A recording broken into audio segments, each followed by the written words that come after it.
Hey there YouTube, this is sjm4306, and this time I'm showing you, this is my newly repaired, well, not really new, fatty PS2 with a internal hard drive via the network adapter.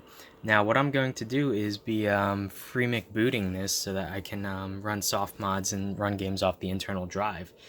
And this is sort of a counterpart of hard modding where you'd actually solder a mod chip. So this will be a lot simpler and I won't need to actually reopen this back up and solder to it. So what you're going to need is some way of launching exploits. Either you have a friend who has a hacked PS2 who could make this memory card for you, or you have something called a swap disk. And this guy is a swap disk. This is the CD-ROM one. There's also a DVD-ROM. These are pretty cheap. You can buy Swap Magic off eBay, I think, for about $12 now. But it doesn't matter what version, basically it just has to be able to launch exploits. And so you're just going to want to put that in here. You're going to need a USB thumb drive plugged into the top port. And this will basically have a folder at the root of the drive called Swap Magic, no spaces, all caps. So within that folder, you're going to want to name it, instead of whatever the name is, .elf, it'll be Swap Magic. Once again, all caps, no spaces. So once you have that all done, plugged into the top USB port, I'm going to shut this and turn this off, turn on my monitor, and got my controller ready, and we're just going to power it on and let the disk do its thing.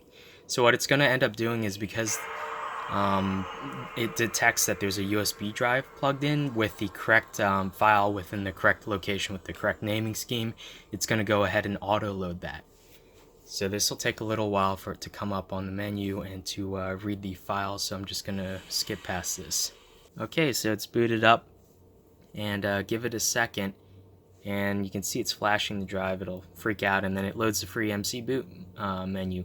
Now one thing to note is I'm using a SD card instead of a regular USB thumb drive with a USB adapter. And I had this other adapter, and this one it just wouldn't recognize at all. For some reason it's pretty picky, so I'm not too sure about USB thumb drives if it's the same. So if it doesn't work with one thumb drive, grab another one. I would suggest using a low capacity thumb drive, like something like 2 to 4 gigabytes. Any larger and it might not work. I'm not sure what the maximum USB drive that one of these old PS2s can take. But anyway, you can see normal install, multi-version install, launch FMCB, FMCB configurator, and format MC, as well as uninstall. So we're just going to format the memory card. We have a memory card in slot 1 and there's nothing important on it. So I'm just going to go through that and let it format it so it's nice and clean. Okay, we're done. Okay, so I encountered a lot of really weird problems, and this isn't very well documented apparently, but so I'm using my Swap Magic. I switched over to my Slim PS2 because this one I've been having read errors with. So I just use a different unit. This is a mod chipped unit, but I'm just using the Swap Magic just to auto load from the USB. Anyway, so I have everything set up, and I changed over to a different thumb drive that I had a copy of ULauncher, and so I booted that up, and then I searched for the root folder where I had installed free MC boot on my thumb drive with the install folder and everything there. And once I run that, I get no errors and it's successfully installed. So the issue, I believe, is if you're using Swap Magic and you move the file, the ELF file for the FreeMC boot install, if you move that to the Swap Magic folder, you actually have to move pretty much everything, the install folder as well, within that, because it'll treat that as root. And so if you don't have that in there, it can't find the necessary files and then it won't run. But if you just run ULauncher first and then you run it from the root, the installer, the FreeMC boot installer from the root of your memory card, then it'll all work apparently. So I just went through here. I can actually go through and now it should find, yep, and it found the configurator.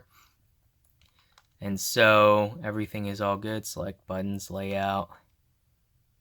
What?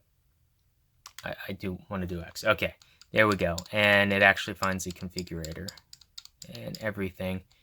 So I'm just going to switch this off and swap everything over to my fatty and then make sure that it boots from there. So we're all ready. Let's just hit the power button. And hopefully it sees that the memory card now has FreeMC boot on it. There we go. So right now there's no USB thumb drive installed. There's nothing in the disk drive. You can see here, so obviously it's running FreeMCB now. And there we go. I can see the modified home screen now. And so I can, if I have patched disks, I can launch them as Open PS2 loader, all this stuff. Okay, so I finally figured out everything. So, well, as much of everything as I could. So let me just exit back out. Okay, so my remote's synced, and now I can control it, hopefully. Yep. So we're gonna launch ulaunch elf, so I can find out. I can actually launch the necessary hard disk formatter. I took out the old disk. This one, I'm not sure. I think it was like maybe 40 gigabytes, not really that much. I stuck a 120 in here. So we're gonna go into file browser, miscellaneous, and remember X is to back out and O is to select within ulaunch for some odd reason. We're gonna go into Hdd Manager. It's gonna take a little while for it to boot up. And here you can see it's connected, but it's not formatted. So we're going to hit R1, then go down to format, hit circle, and then make sure it's on OK, and then hit circle again. Now it's going to format it.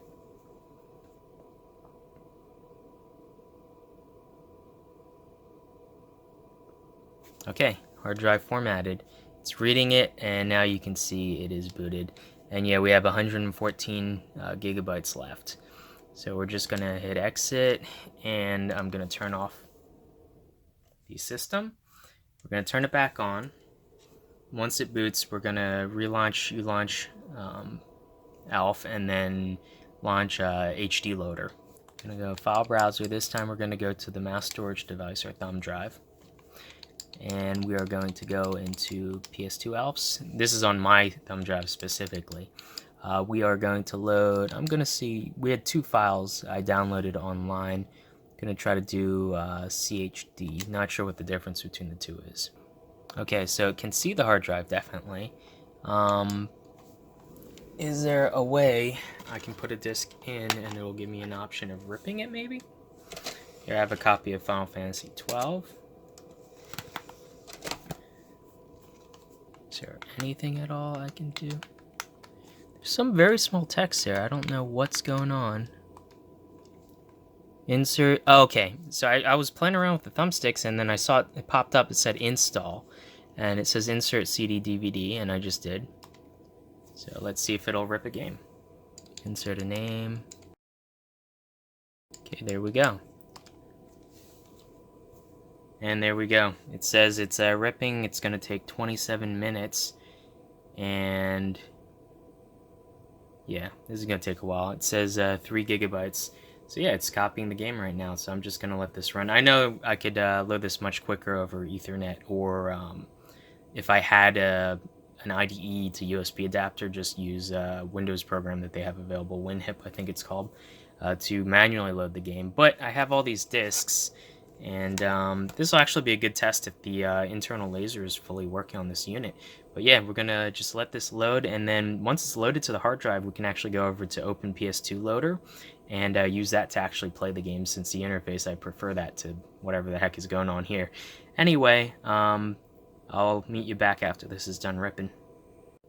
Okay, so we're just about done here, 99%. There we go, installation complete. So I'm just gonna eject this disk. And before I go through the trouble of ripping all of my other PS2 games, I'm just going to go through and make sure that this still works. So I'm going to shut this guy off, turn it back on, get into, I'm going to try to use Open PS2 Loader and see if I can see the game that I just installed and actually play it.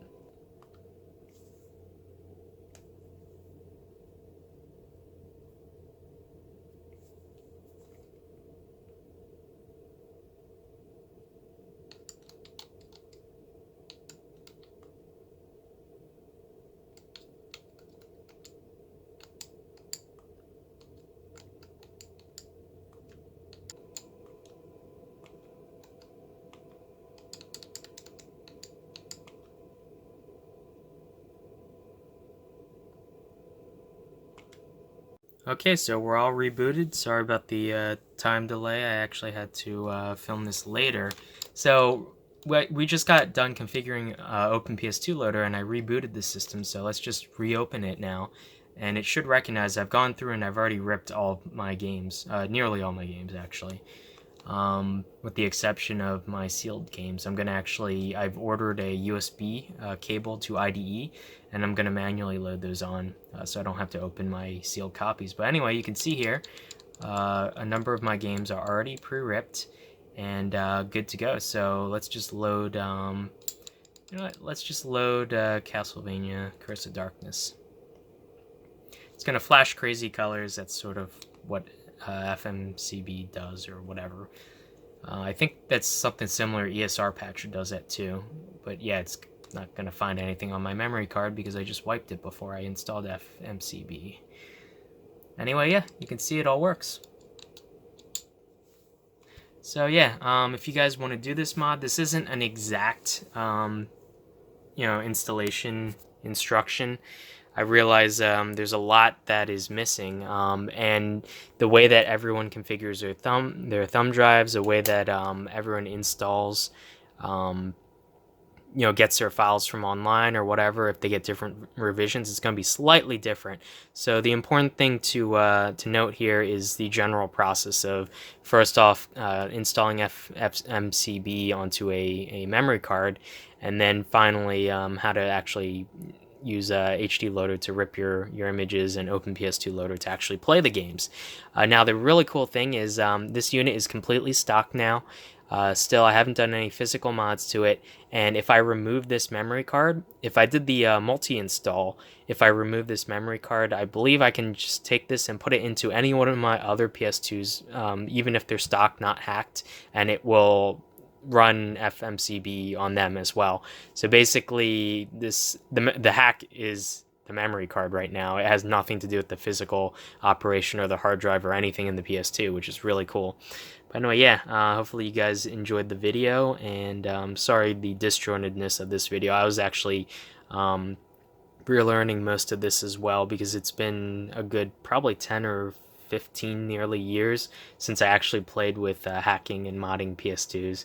I've kind of moved on pretty quickly to the PS3 and newer consoles. But it is nice having an internal hard drive and being able to play games off the internal hard drive, which is really cool. Yeah, so anyway, if you guys have any questions, I'll try my best to answer them down below, and I will see you guys next time. Bye.